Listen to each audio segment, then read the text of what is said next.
الحمد لله وكفى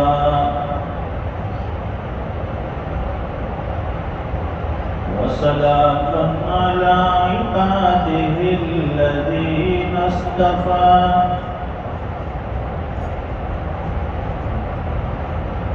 خصوصا على أفضلهم وخاتم النبيين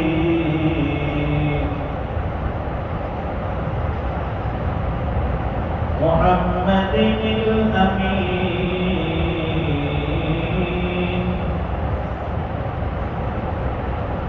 وعلى آله وصحبه أجمعين. أما بعد فأعوذ بالله من الشيطان الرجيم. بسم الله الرحمن الرحيم.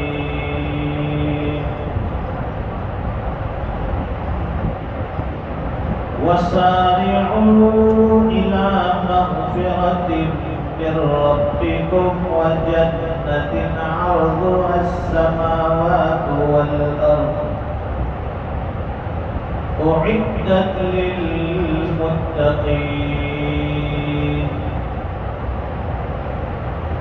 صدق الله العظيم.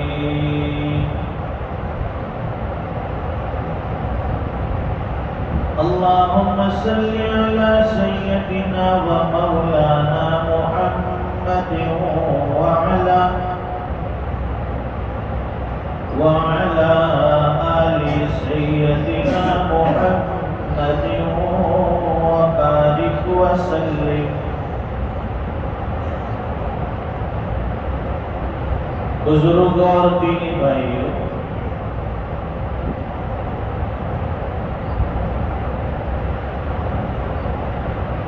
اللہ تعالیٰ نے دنیا میں انسان کو بھیجا. ہم اپنی مرضی سے نہیں آئے،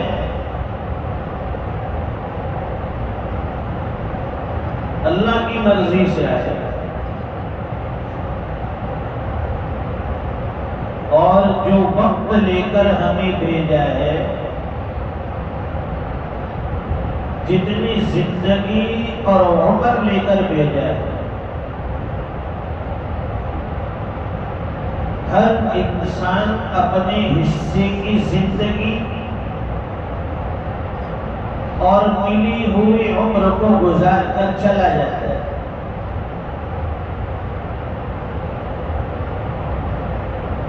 کوئی ہمیشہ کے لیے یہاں نہیں آیا.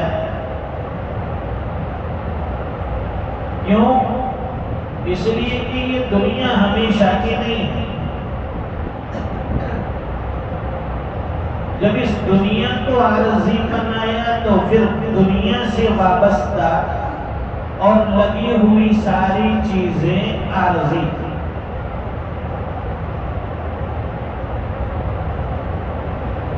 عقل مند انسان وہ ہے جو دنیا سے بقدر ضرورت تعلق رکھے. دنیا ضرورت کی چیز ہے، عارضی چیز ہے. اب اس دنیا سے دل لگانا، اس سے محبت کرنا، یہ کوئی عقل مندی کی بات نہیں ہے.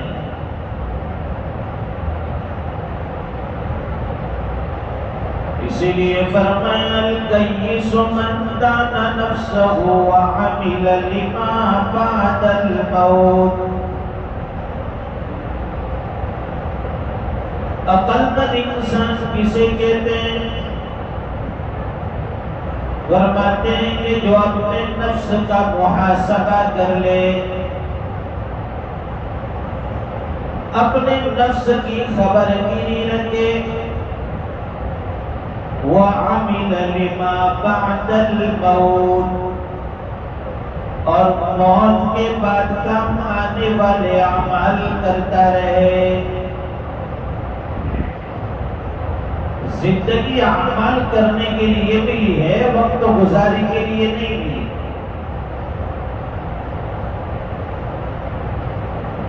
دعوت و تبلیغ میں بھی یہی سکھایا اور سمجھایا جاتا ہے کہ بھائی اعمال کی طرف آ جاؤ.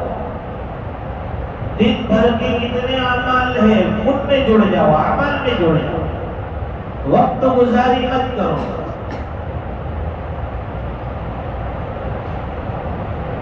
یہ تو ایک سبق ہے کہ بھائی اعمال میں انسان لگا ہے، اس لیے کہ جب کوئی نہ کوئی وہ عمل کرتا رہے گا تو غفلت سے دور رہے گا، اور جتنا آدمی غفلتوں سے دور رہتا ہے گناہوں سے اس کی حفاظت ہو جاتی ہے. غفلت یہ بہت بڑی چیز ہے، گناہ تک لے جانے والی. فرصت والا آدمی فارغ ہے، کیا کرے گا؟ وہ کوئی نہ کوئی کام میں لگ جائے گا، ایرے گہرے کاموں میں. اس کا وقت یا تو دین کے کام میں گزرے گا یا دنیاوی کاموں میں گزرے گا. دین کے کام میں گزرتا ہے، اچھی چیز ہے، اور دنیاوی کام بھی وہ ہے جس سے کچھ نہ کچھ فائدہ ہوتا ہو تو ٹھیک ہے، ورنہ ہمارا سارا وقت غفلتوں میں گناہوں کی نظر ہو جاتا ہے. فارغ وقت ہے، گھر پر بیٹھا ہے، اب کوئی چیز سوچ نہیں رہی ہے، کوئی کام سمجھ میں نہیں آتا ہے، اب کیا کرو گے؟ چلو ذرا چوراہے پر جاتا ہوں، 4 رستے پر چائے کی ٹپری پہ ذرا بیٹھوں گا.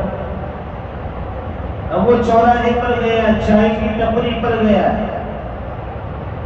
اب وہاں چائے کی ٹپری کے اوپر آپ کو کوئی متقی پرہیزگار آدمی تو بیٹھا ہوا نہیں ملے گا. وہاں کوئی محدث بیٹھے گا نہیں، کوئی مفسر بیٹھے گا نہیں، کوئی اللہ والا وہاں بیٹھے گا نہیں. وہاں وہی لوگ بیٹھے ہوں گے جو وقت گزاری کے لیے آئیں گے، بکواس سننے اور سنانے کے لیے آتے ہیں. دوستوں میں واٹس ایپ گروپ چلتا ہے، بھائی اپنا یہ فرینڈ گروپ، تو کیا ہوگا اس سے کہ سب کو اتنے بجے فلاں چائے کی لاری کے اوپر حاضر ہونا ہے. یہ کوئی دین کی دعوت تو ہوئی نہیں. چائے کی لاری پر بیٹھیں گے، کیا ہوگا؟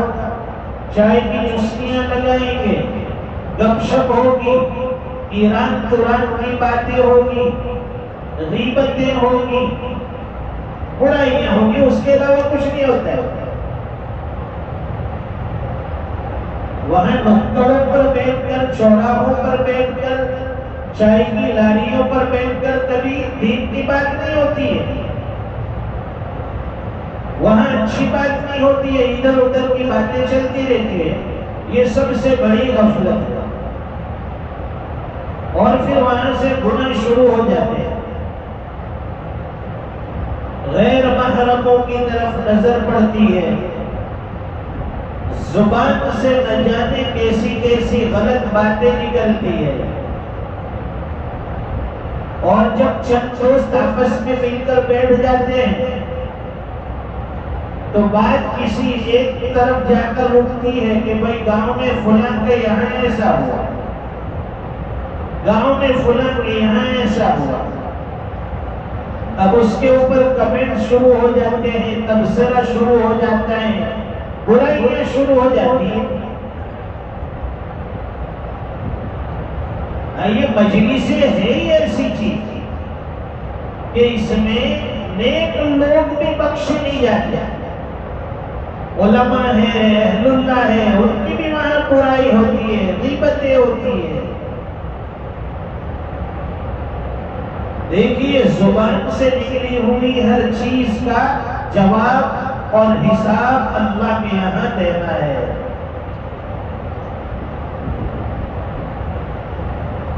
قرآن کریم میں اللہ فرماتے ما يلفظ من قول إلا لديه رقيب عتيد.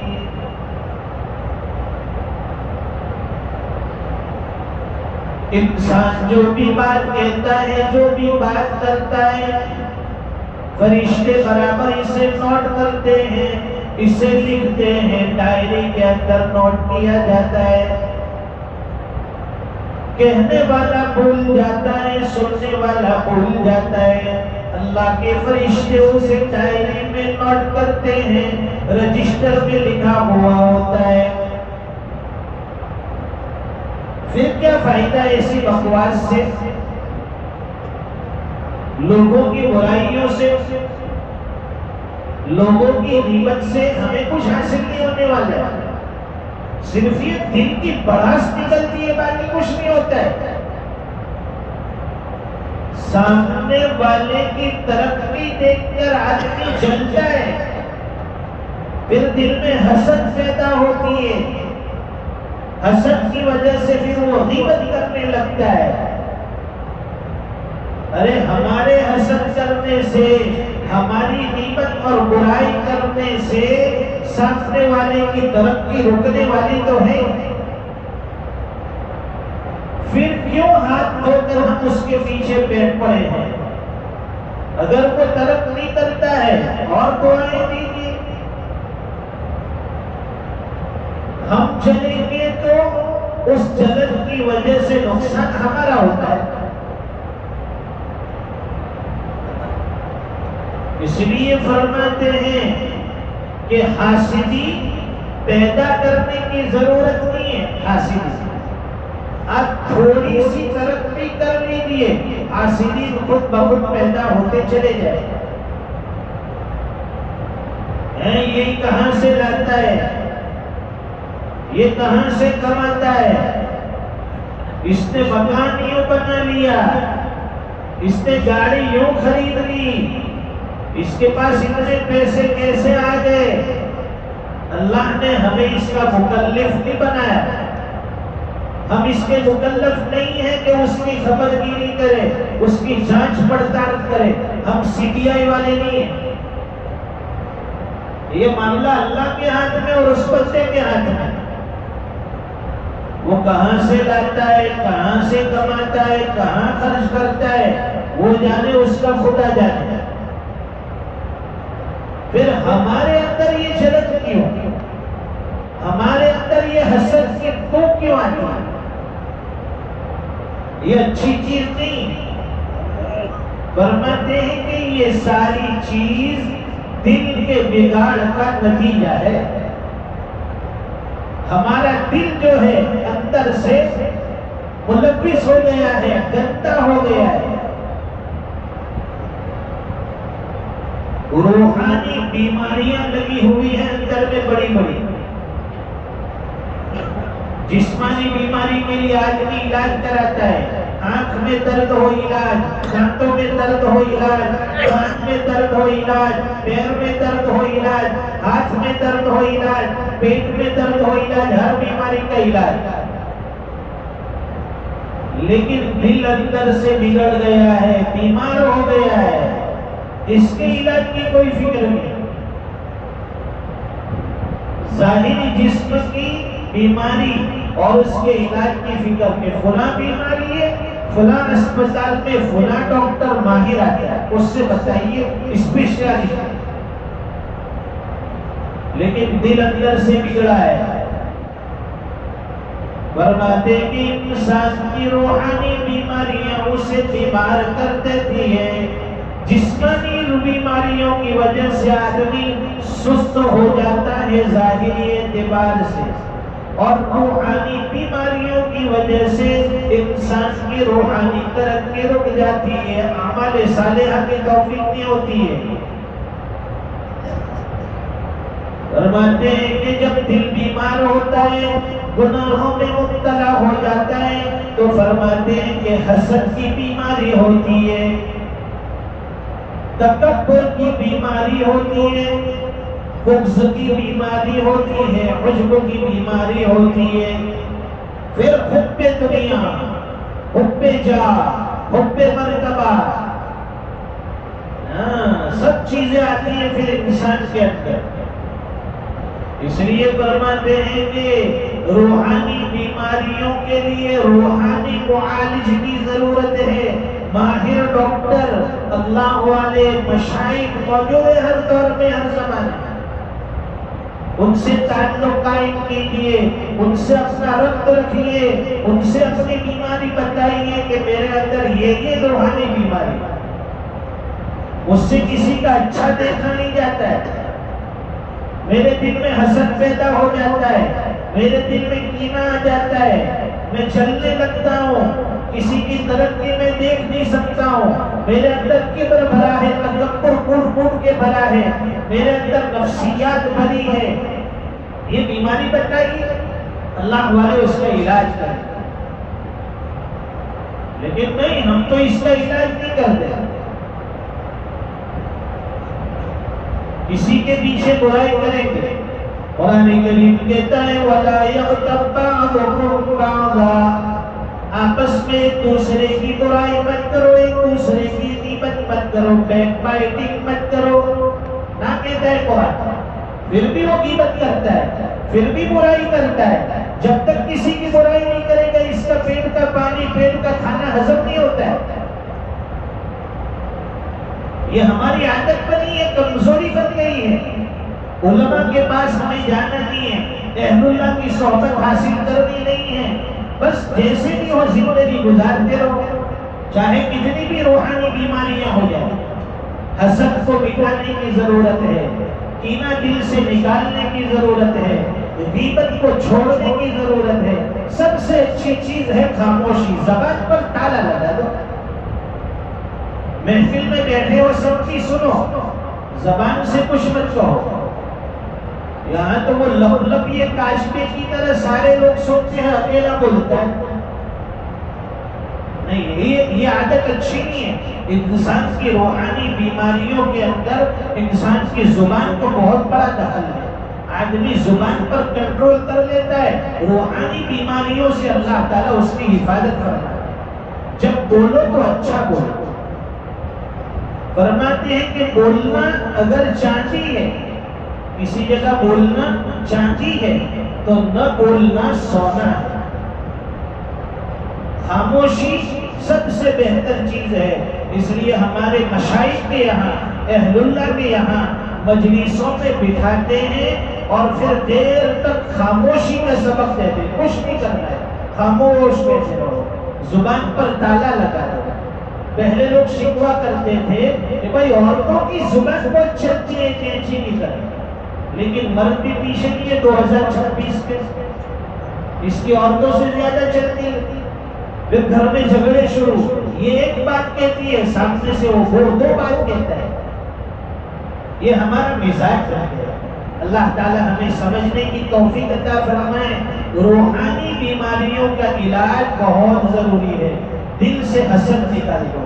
کوئی ہم سے آگے بڑھ گیا، کوئی ترقی کر گیا، کسی کا مکان اچھا ہو گیا، کسی کی گاڑی اچھی ہو گئی، کسی کے بچے فارغ چلے گئے، سب کے لیے دعائیں، اللہ اس کو اور ترقی دے اور نعمتوں سے نواز دے۔ یہ تو جلتے ہیں، محفلوں میں برائی کرتے ہیں، پلانے کے بھیگی رچے مدگا میں موگلی دیتا ہوا اٹلے جلسہ کرے۔ تیرے خزانے سے تو کچھ نہیں ہوگا، اس نے اللہ اسے نواز رہا ہے، اللہ اسے دے رہا ہے، تو کیوں جلتا ہے؟ وہ بھی اللہ سے مانگ، اسے بھی اللہ کے خزانے سے ملا، ہم بھی اللہ کے خزانے سے مانگے۔